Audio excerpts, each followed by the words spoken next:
Dentro de este rol que tengo, pues obviamente está buscar la gente adecuada y colocar a la gente adecuada en el lugar adecuado. Esto obviamente me toca hacerlo a mí, me toca distanciarme un poco, tener perspectiva y tratar de analizar que esto está ocurriendo, que tengo a la persona adecuada en el momento adecuado, en el lugar adecuado. Yo creo que el propósito es lo fundamental. Cuando una empresa tiene propósito, lo tiene mucho más fácil para alcanzar metas y para hacer las cosas de otra manera y para ser diferente. Creo que parte del éxito que podemos tener ahora radica en el respeto al legado. Pensar muchas veces en las personas que previamente estuvieron en la posición que tenemos ahora, que tomaron decisiones, que acertaron muchas veces, que a lo mejor otras no, pero que han sido parte de una historia y que al final enraizan sobre las raíces pues el proyecto de empresa que tenemos ahora. Bienvenidos a Charlas de Transformación, el podcast de BT Consortium para la comunidad de los profesionales de la transformación empresarial integral. Yo soy Miguel Galván y te estaré acompañando en este viaje donde adquirirás herramientas prácticas para tu crecimiento personal y profesional en esta nueva avenida de carrera de la transformación de las empresas.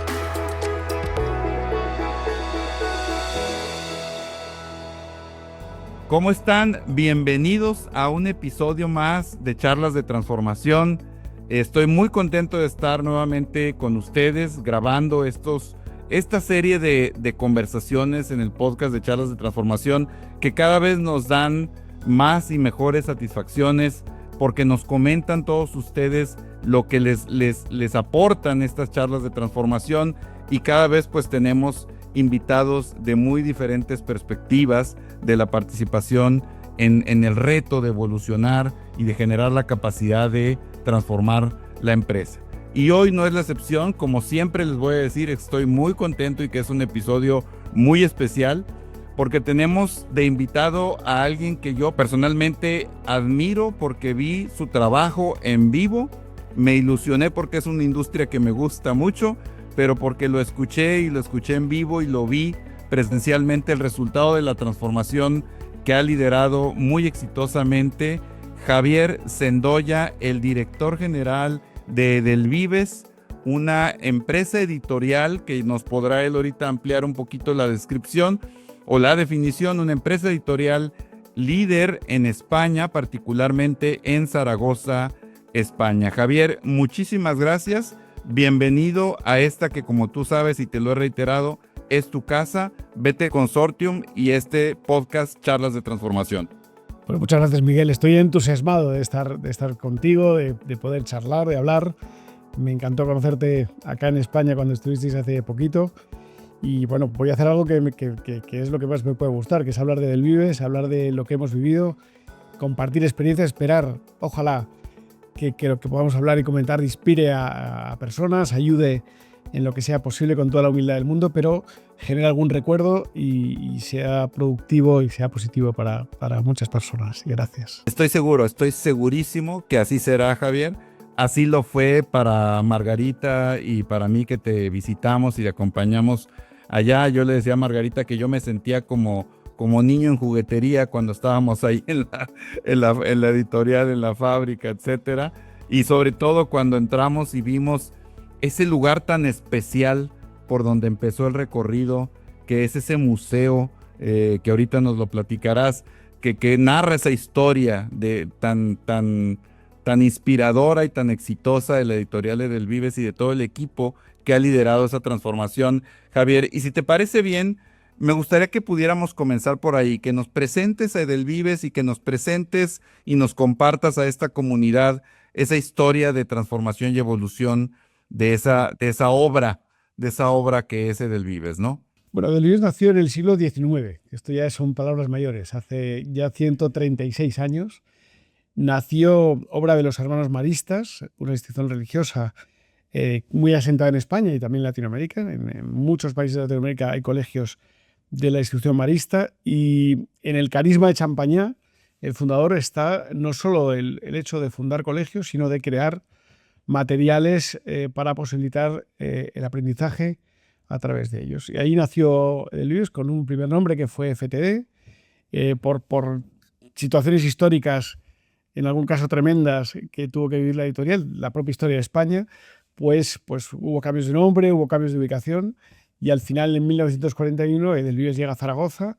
Desde entonces está aquí. Zaragoza es una ciudad, bueno, más o menos pequeñita, más o menos grande, en mitad de Madrid y Barcelona, muy bien ubicada, creo que con muchas cosas positivas y ahí emergió de nuevo Edelvives y aquí está desde entonces hasta ahora. Es una empresa dedicada, como dices, al mundo de la enseñanza, al mundo educativo, que es apasionante, con alguna rareza y alguna particularidad, porque es una empresa que no solo edita libros, sino que además los imprime, que no solo imprime libros, sino que además los distribuye y con una visión muy particular, que entiendo que ahora comentaremos, pero que le ha hecho, pues eso, sobrevivir tantos años y pasando por todos los ciclos, de éxito al fracaso y del fracaso al éxito, bueno, como una rueda sin fin, que hemos ido viviendo pues con mucha esperanza y con mucha dedicación. Sí. Y momentos, según lo que vimos en esa historia, momentos en los que se tuvo que levantar prácticamente de cero, ¿no?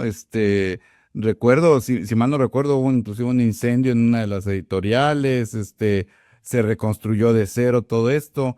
Qué importante lo que vamos a comentar ahora, porque, porque es el tema de la transformación y la evolución de las empresas. Hoy hablamos por todos los retos que hay en el día de hoy y los vamos a comentar porque creo que es parte de esa evolución que ha tenido para mantenerse vigente y pertinente como industria.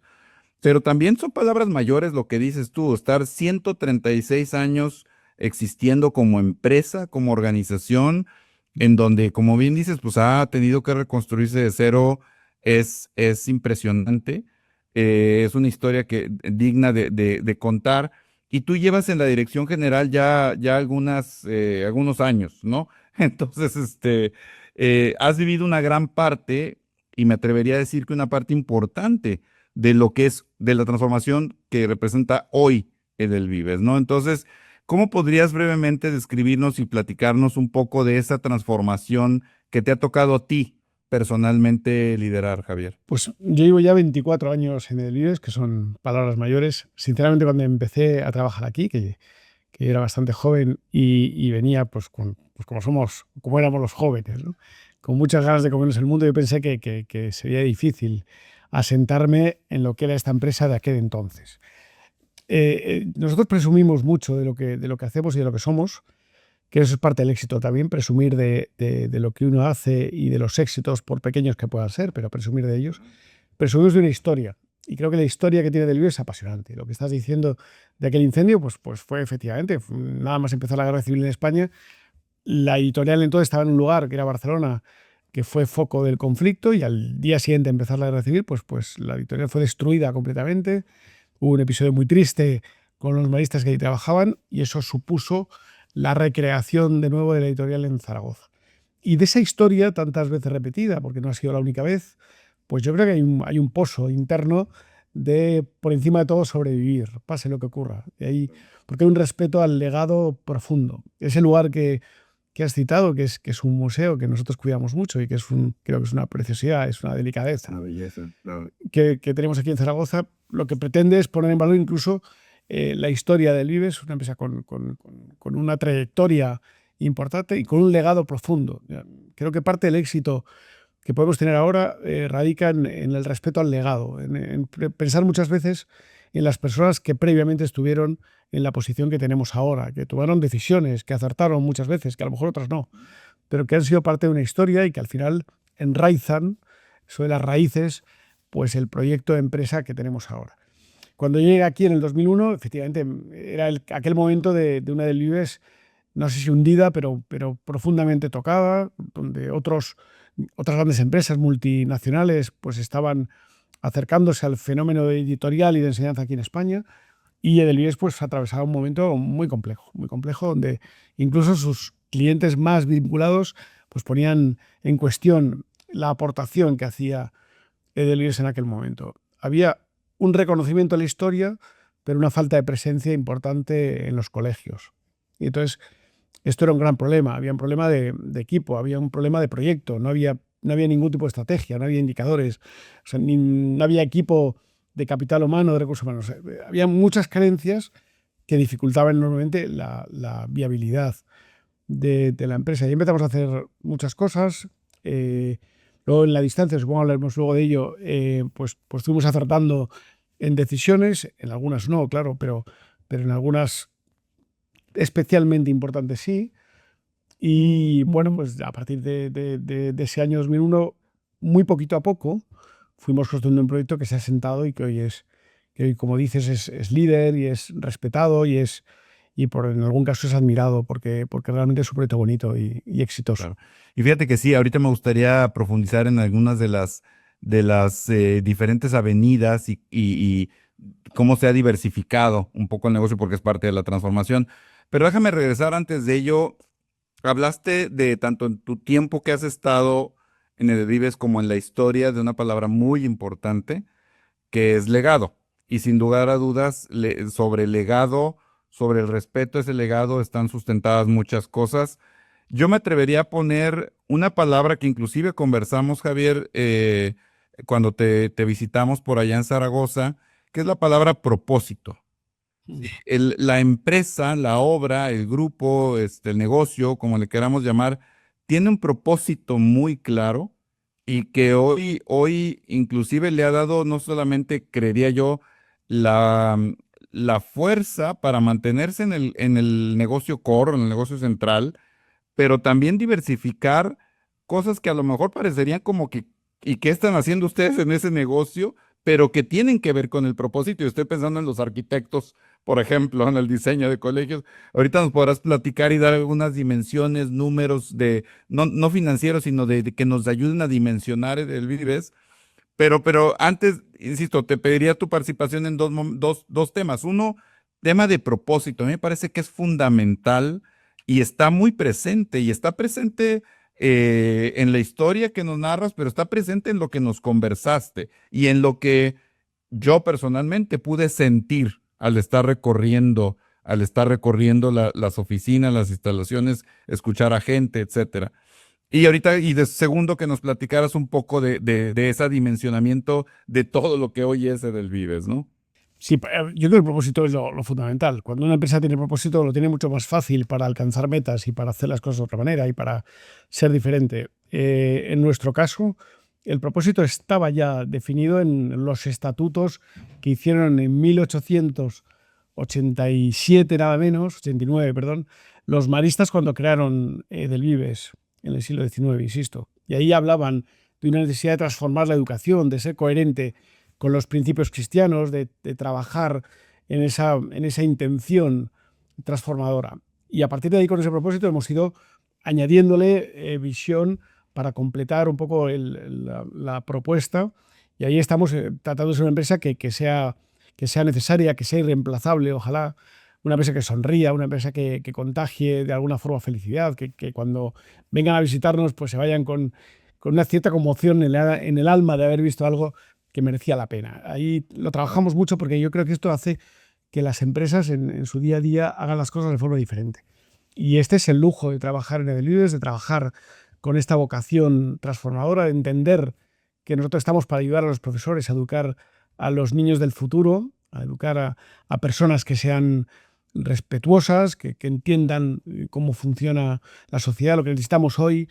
Bueno, ahí tenemos un objetivo completamente distinto a cualquier otra empresa que se dedique, con todo mis respetos, a cualquier otro propósito. En nuestro caso, esto está por encima de todo. Creo que esto es lo que nos diferencia. A partir de ahí, pues por ejemplo, que creamos nuestras esencias, nuestros factores esenciales, ¿no? Y está la idea de ser genuinos, por ejemplo. Nos encanta el hecho de ser genuinos, de ser originales, de ser diferentes, de que nos miren con los ojos del que mira al osado, al que se atreve a hacer las cosas de una manera distinta, a exponerlas también de una forma distinta. Nos interesa mucho ser relevantes, mucho. Creo que Edelvives está para hacer cosas importantes, no para medianías, no para imitar a otros. Y también la humildad. Esto también es muy propio de esta casa, aunque parezca que un poco somos arrolladores, ¿no? Y parece que hablamos intentando comernos el mundo, pero no, hay una intención desde la humildad de compartir el trayecto con otras empresas, de trabajar en común con aliados grandes y pequeños en nuestro día a día. Eso es un poco el propósito, muy resumido, pero esto es lo que más nos interesa, el trabajar de esta manera y con este objetivo transformador. Y fíjate ahí, y para los que somos ya, digamos, de esta comunidad de profesionales de la transformación que usamos un poco del lenguaje de la metodología TEI, Transformación Empresarial Integral, describiste muy bien esa visión, ese propósito y ese plan de juego. ¿Sí? Y fíjate que bien ligado está la arquitectura estratégica que ustedes tienen y cómo han ido creando esas capacidades diferenciadoras y resolviendo prioridades estratégicas. Ahorita vamos a hablar un poco de esas diferenciaciones, pero en las prioridades, repetiste ahorita algo que la semana pasada hablamos mucho con otro miembro de la comunidad, y es no copiar a nadie. O sea, y yo lo vi ahí, el Vives no va para hacerle caso al buzzword del momento, ¿no? A la marca del momento, y tienes que implementar tal marca y para que ya estés ahora sí en el modelo de referencia exitoso. Y yo lo vi cómo hacen ustedes una sofisticación ahí en el picking impresionante, que mandan la caja, la alumna a su casa con libros, con materiales, con hasta uniformes. ¡Wow! O sea, un proceso tremendo. Y es modo del Vives. Y eso es lo importante, que es una serie de procesos, tecnología y gente que crea capacidades diferenciadoras muy propias de Del Vives. Y eso es lo que es realmente la transformación integral y real de las empresas, ¿no? Platícanos un poquito de cómo han ido diversificando el negocio, Javier, por Sí, favor. a ver, no, las dos áreas de negocio tradicionales que tiene el Vives es la edición, impresión y venta del libro educativo, del libro de texto, y la venta del libro de literatura infantil y juvenil, el libro de lectura, y a la par todo el producto gráfico. O sea, nosotros tenemos una imprenta, una fábrica de cierta dimensión que trabaja en un porcentaje incluso algo menor para adentro, para la casa, para las necesidades propias, y en un porcentaje mayor para otros clientes. Estos son los negocios clásicos de la editorial y que se mantienen a día de hoy. Justo dentro de este ámbito fuimos creando áreas de negocio nuevas que han sido claves del éxito. Hoy algo más del 45% de los ingresos que tiene Del Vives proceden de áreas de negocio que hace 4 años no existían. Creo que esto es importante porque el mundo educativo, el mundo del libro de texto, no solo en España, en otros países también se va reduciendo, porque cada vez hay menos niños, cada vez hay menos uso del libro en papel, cada vez se comparten más libros, cada vez el uso de la tecnología está reemplazando el formato papel. O sea, esto es una evidencia, y esto podíamos tener dos opciones: dejar que la marea nos llevara, o intentar ampliar miras y tratar de crear otras líneas que fueran complementarias. Esto fue lo que hicimos, una decisión consciente de intentar adaptarnos a una situación que era compleja. A partir de ahí surgieron pues negocios como el que montamos con Macmillan. Tenemos una empresa en común. Macmillan es una editorial portentosa, enorme, de carácter mundial, dedicada al mundo de libros de inglés fundamentalmente, y con ellos hicimos una alianza, una empresa del 50%, para todo el mundo bilingüe. Tenemos dos empresas tecnológicas, 100% del Vives, que dan servicio a otras editoriales de todo el mundo en tecnología. Plataformas educativas que hoy se están utilizando en España y en Latinoamérica, pues están creadas por este equipo de tecnólogos que trabajan en estas empresas, estas dos empresas que son propiedad del Vives, pero que tenemos muy claro que tienen que estar al servicio de la comunidad educativa. No intentamos hacer de esto un freno o una limitación para el resto, al contrario, estamos encantados de que competidores nuestros confíen en esta empresa para crear sus planteamientos o sus propuestas digitales. Tenemos alguna empresa gráfica más, tenemos una línea que le has citado, que llamamos Espacios con Sentido, que ayuda con 4 arquitectos en plantilla a las instituciones y a los colegios a recrear, a revisar, a replantear los espacios de un colegio, que en gran parte se han quedado anticuados y conviven con las nuevas metodologías educativas. Y hay un contraste que a veces es complejo, ¿no? Es difícil aplicar tecnologías, pues no sé, la clase invertida, o no sé, lo que tratamos de enfocar en los libros con instalaciones pues que están casi asentadas en mediados del siglo XX. Y en este caso este equipo, que es un equipo experto en arquitectura educativa, pues ayuda a los colegios hasta donde ellos quieran a hacer esa transformación de los espacios, que es magnífico. Desde una biblioteca, un hall, unas clases, creo que es fantástico. Tenemos una academia de inventores, tenemos un lugar donde impulsamos startups vinculadas a tecnología y educación que pudisteis ver, que es magnífico. La Academia Inventor es un proyecto soberbio que aquí en España está teniendo un éxito importante. En fin, nos gusta mucho el tratar de proponer planteamientos diferentes que complementen lo que sigue siendo el negocio principal del Vives, que es el libro de texto y el libro de literatura infantil y juvenil. Pero no paramos en esa línea de proponer asuntos en algún caso un poco enloquecidos, pero que intentan efectivamente complementar. Libro de texto y me atrevo a decir también, y todas las herramientas, ¿no? Instruccionales, vimos ahí el diseño de los libros del maestro, del libro del alumno, del libro per se, vimos inclusive libros de otro tipo como el Tintín también, ¿no? No sé si pudiéramos dimensionar cuántas piezas producen, Javier, como si sumáramos todo eso como libros. Y que pudiéramos dimensionar. El año pasado aquí en Zaragoza, en nuestra fábrica, pudimos terminar, luego ya los libros salen como salen y van hacia caminos muy diversos, pero en torno a 18 millones de libros. Fue la magnitud que pudimos alcanzar en lo que es la producción de la fábrica. 18 millones de libros, imagínate lo que es eso. En México tenemos también una imprenta que es una maravilla. En Brasil, vinculada también a la institución marista, hay una imprenta enorme, que es FTD. Bueno, ahí estamos haciendo, por lo menos transitando por caminos diferentes. A ver, y todo eso nos compartes, y estoy seguro que la comunidad que nos escucha ve y escucha y está viendo en el tiempo la transformación de la empresa y del negocio. Yo quisiera hablar de algo que es bien importante al tener la fortuna de tenerte aquí, Javier, como director general.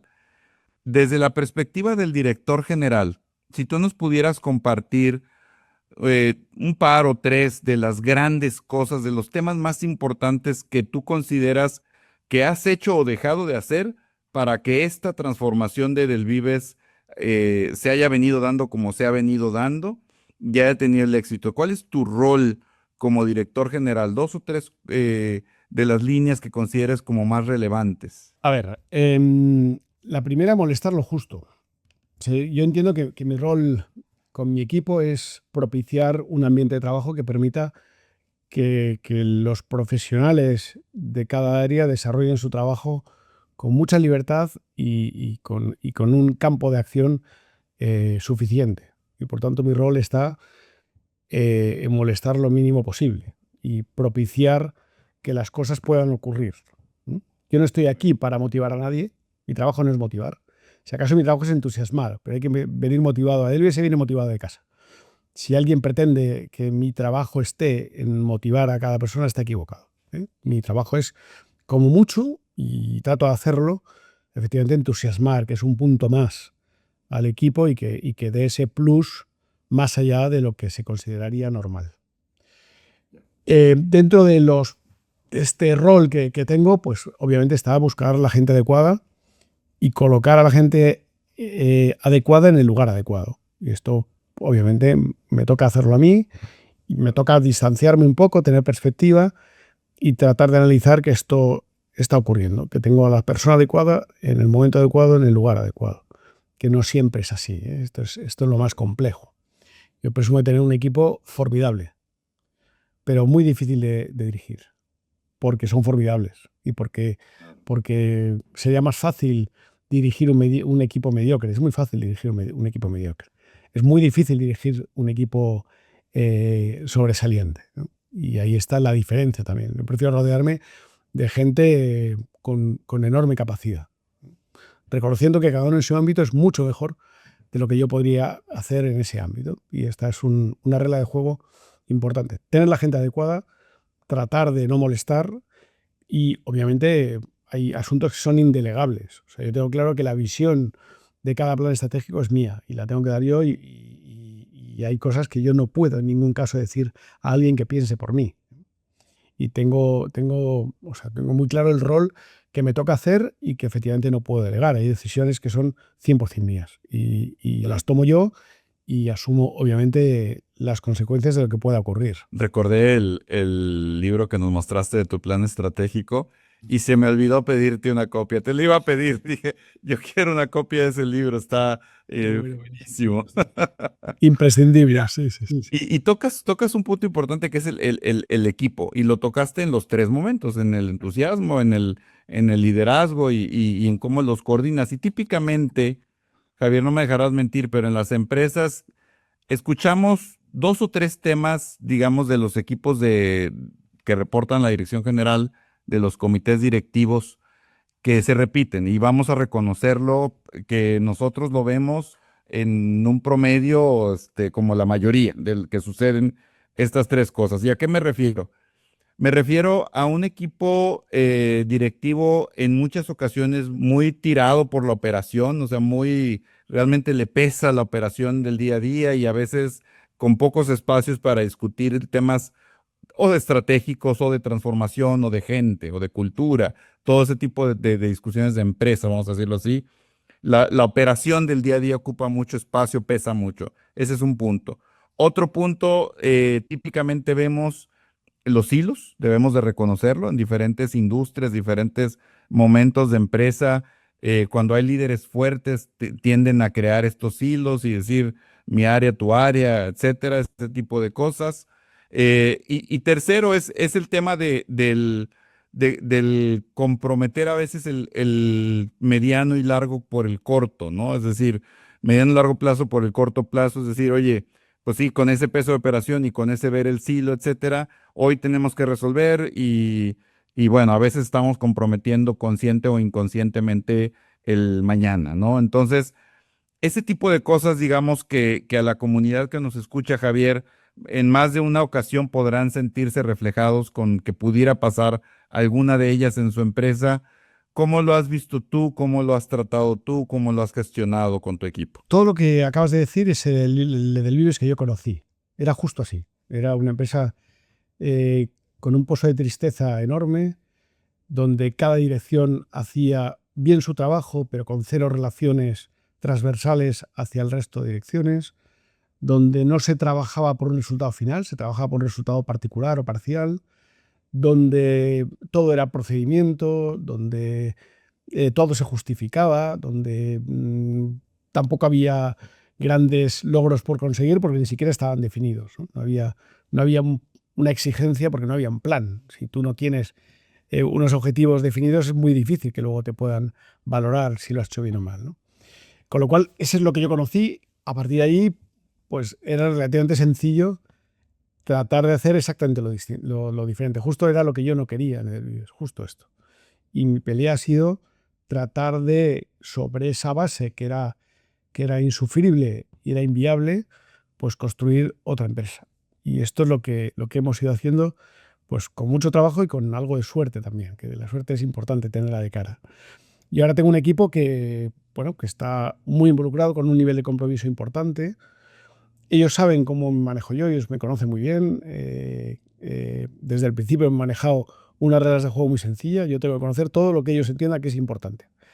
Y ellos, como son profesionales de primer nivel, tienen que saber distinguir lo importante de lo que no es.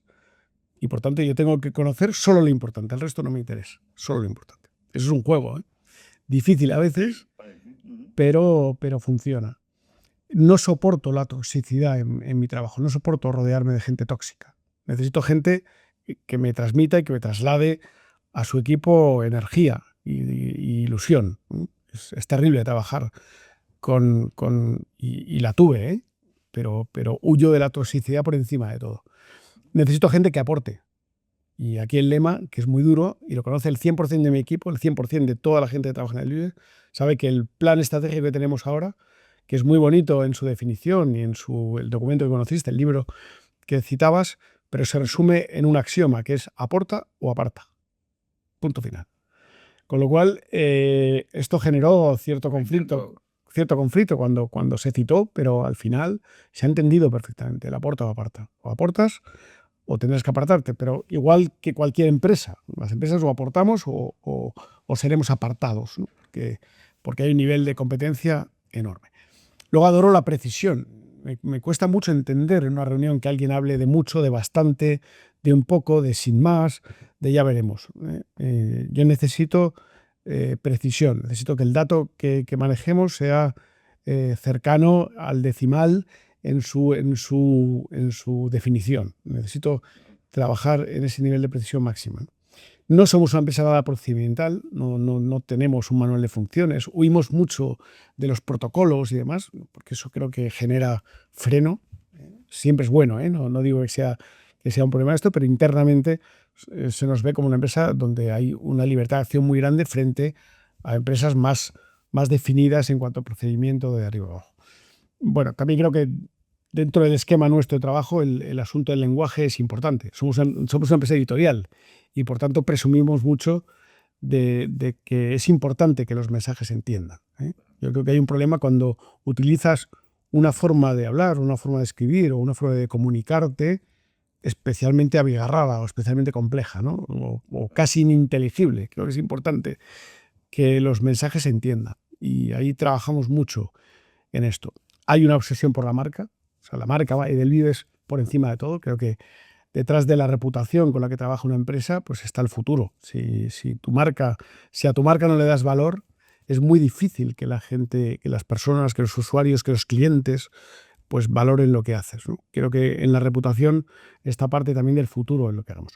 Y por encima de todo, y es el documento que decías también, valoramos mucho el futuro. Todo lo que hacemos lo tratamos de hacer anticipando un futuro que no conocemos, obvio, pero que nos importa mucho. Nosotros en este plan estratégico constituimos una comisión que llamamos Comisión del Futuro, que se reúne esta tarde y mañana. O sea, vamos a tener 2 días ahora justo de Comisión del Futuro para trabajar sobre lo que puede llegar a pasar, ¿no? Y hay un equipo interno que está dedicado 3-4 días al año a trabajar en hipótesis, a trabajar sobre asuntos que no controlamos, pero que pueden llegar a ocurrir. Y buscamos gente notable de otros mundos, de otros sectores, bueno, que nos cuenten cómo ven las cosas y que nos preocupen y nos ocupen en lo que puede llegar a ocurrir. Creo que esto es importante en cualquier empresa. Fíjate qué interesante, qué inspirador todo lo que nos compartes, Javier. Y yo creo que si te estaba escuchando y recorro desde el principio de la conversación, aquí hay un tema bien relevante de una convicción de crear valor, de crear valor. Y casi creo que este episodio debería llamarse así, aporta o aparta. Como dijiste, me encantó, porque en realidad es bienvenido a aportar, bienvenido del Vives a aportar, bienvenido negocio a aportar, bienvenida idea a aportar, bienvenido equipo a aportar, pero nada es bienvenido a apartar, ¿verdad? Porque tenemos un propósito que hacer y un legado muy importante que hacer. Y casi pudiera yo, y un poco hacia el final de la conversación, Javier, pudiera yo ver en tu carrera, en lo que has platicado, no solamente estos 24 años, sino en lo que nos platicaste un poco de las experiencias anteriores, una convicción muy tuya, muy personal de eso, de aportar, de aportar. Tú entraste, si mal no recuerdo, como financiero a la compañía y no solamente te has convertido en el director general que opera el negocio o que define una estrategia, sino un director general que transforma. O sea, tú has sido tu Chief Transformation Officer y tu Chief Executive Officer, ¿no? Entonces, me gustaría mucho ir hacia el cierre de esta charla, Javier, si te parece bien, con una reflexión que pudiéramos mandarle a los profesionales de esta comunidad de profesionales que están en diferentes momentos de carrera. Y si me lo permites, hacer un esfuerzo de mandar 3 mensajes. Uno es hacia los directores generales que hoy pudieran estar, digamos, con esta preocupación del día a día, con este peso tan fuerte, tan pesado, válgame la redundancia, de los retos a los que se están enfrentando en el mundo Fanny que estamos viviendo, ¿no? Entonces, como director general actual, puedes ser tu propio CTO, tu propio transformador, ¿no? Segundo, Javier, si me lo permites, hacia los miembros de un equipo de liderazgo, eh, ¿cómo, cómo aportar en lugar de apartar realmente en la carrera larga genera mucho más? aunque aparentemente ir por tu silo, por tu propio beneficio pudiera generarte mayor valor, no es así. En el largo plazo, aportar genera mucho más para todos, para ti y para todos, ¿no? Y finalmente, Javier, para los jóvenes. Sí, a los jóvenes que por cierto, como bien supiste, sabemos que tienes tu club de fans local de jóvenes en Zaragoza. No, pero a los jóvenes que pudiera decirle, hey, no recorran el camino de otros, recorran el camino de la transformación de tu propia carrera, ¿sí? Entonces, sé que te pongo un reto grande, pero estoy seguro que tienes los mensajes ya, que pudieras compartirnos, Javier. Bueno, a ver si recuerdo todo. Yo creo que sí. A ver, yo primero lo que trataría de trasladar es un mensaje optimista. Creo que las cosas pueden pasar y lo peor de todo es acobardarse y achicarse. Yo creo que lo que hay que hacer por encima de todo es atreverse. Atreverse. Eh, Nosotros tenemos un lema y es hacer de la incertidumbre oportunidad. Y esto nos ha ido realmente bien. Y cada vez que ha habido un entorno complejo, lo fue cuando empezaron a hablar de las tecnológicas, cuando empezaron a hablar de Google y de Microsoft y demás, nosotros ahí desde el principio vimos una oportunidad y nuestros competidores decían, estáis locos, vais a fracasar, estáis metiendo el caballo de Troya en los colegios, ¿no? Y fue pues un éxito. Y ahora, no sé, 5 o 6 años después todos intentaron hacer lo mismo. Claro, 5 o 6 años después es muy tarde ya. Ya la oportunidad estaba perdida. La pandemia para nosotros, que fue terrible en todos los sitios, pues nosotros lo vivimos también con una oportunidad y tuvimos claro que lo que hiciéramos en los días terribles de aquel 2020 marcaría el futuro de Delvives. Y creo que hicimos las cosas muy bien y el equipo lo recuerda y cuidamos mucho a la gente y invertimos mucho en tratar de ayudar en todo lo posible, en crear comunidad en esos días tan duros, en cuidar en todo, en lo económico. Ninguna persona de Delibes salió de la empresa en todo ese año. Cuidamos mucho las cosas porque pensamos que era un momento fantástico para, desde la desgracia, hacer una oportunidad que marcar el futuro.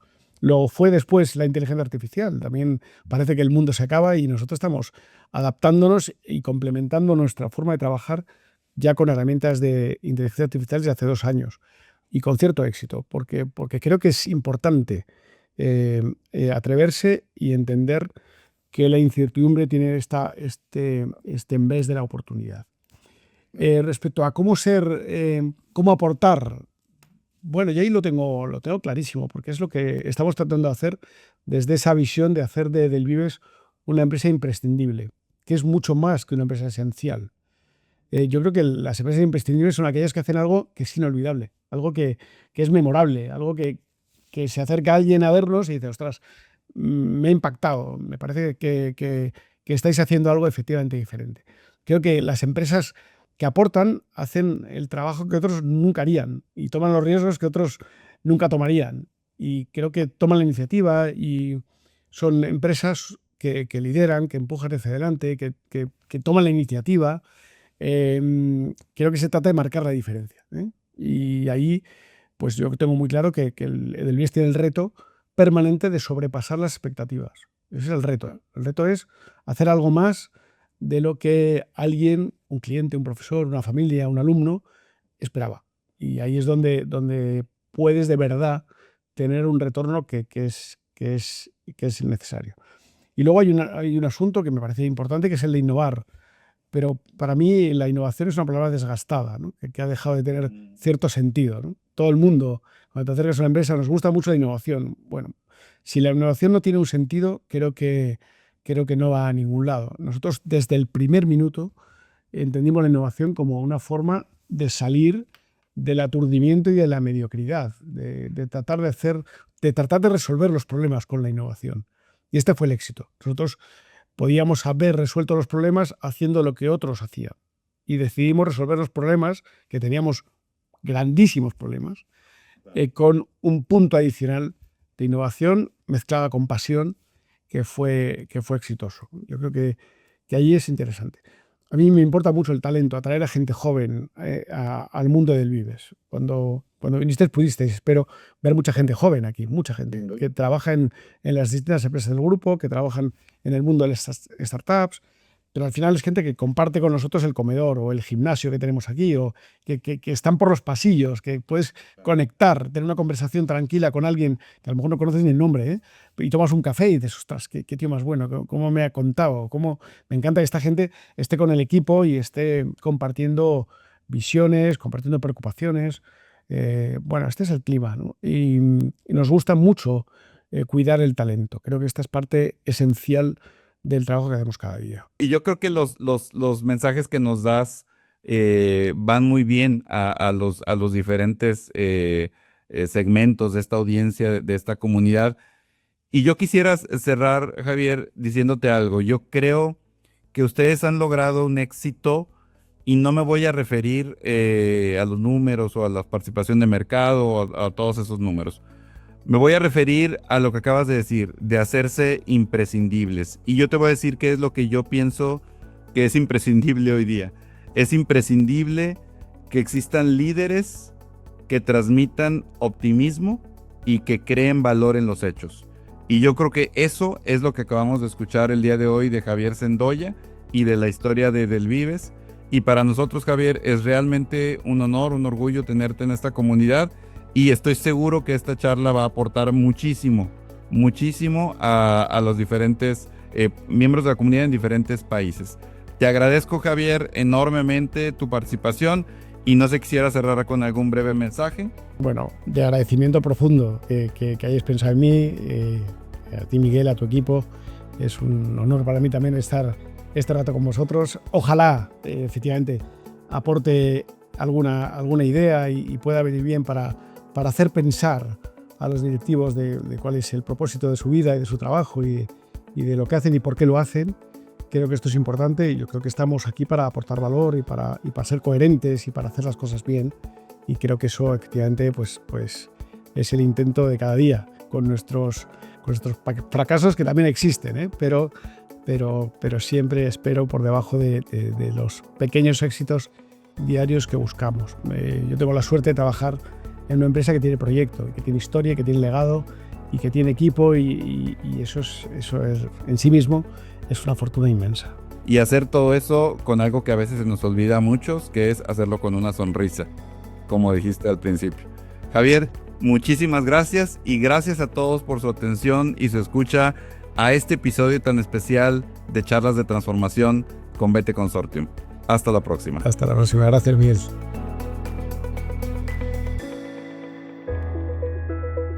Este ha sido un episodio más de Charlas de Transformación, el podcast para las personas que quieren crear una vida profesional sin fronteras. Si te gustó este episodio, no olvides seguirnos en nuestras redes sociales. Encuéntralas en la descripción y en nuestro sitio web btconsortium.com. Porque la transformación de las empresas es con, por y para las personas. Sigamos juntos las charlas cada 15 días con un nuevo episodio. No te lo pierdas.